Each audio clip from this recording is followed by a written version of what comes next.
ঘটনাটা করছে স্কুল থেকে আরও 300 থেকে 400 ফিট দূরে, ওখানে 5-এর ভিতরে নাকি বিষ মিশিয়ে দিছে।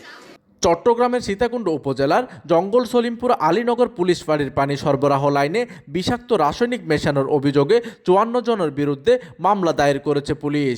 রোববার 26শে জুলাই রাতে সীতাকুণ্ড থানায় অন্তর্ঘাতমূলক অভিযোগে মামলাটি দায়ের করা হয়। মামলায় 34 জনের নাম উল্লেখ করা হয়েছে এবং অজ্ঞাত আরও 20 জনকে আসামি করা হয়। সীতাকুণ্ড থানা ভারপ্রাপ্ত কর্মকর্তা ওসি মহিদুল ইসলাম গণমাধ্যমকে বলেন, এই ঘটনায় অন্তর্ঘাতমূলক মামলা দায়ের হয়েছে।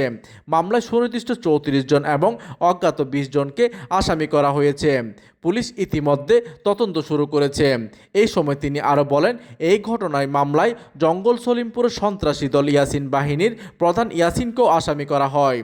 এইদিকে পুলিশ জানিয়েছে, পরীক্ষাগারের প্রতিবেদন পাওয়ার পর পানিতে প্রকৃতপক্ষে কী ধরনের বিষাক্ত বা ক্ষতিকর পদার্থ ছিল তা নিশ্চিত হওয়া যাবে। একই সঙ্গে ঘটনার সঙ্গে জড়িতদের শনাক্ত করে আইনের আওতায় আনার জন্য তদন্ত অব্যাহত রয়েছে।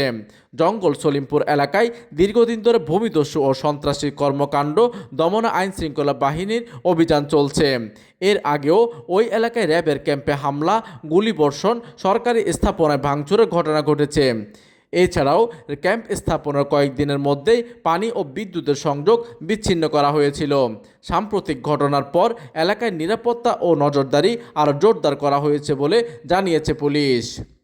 প্রতিনিধি তথ্য ও পাঠানো চিত্রে ডেস্ক নিউজ, দিগন্তের বার্তা 24, চট্টগ্রাম।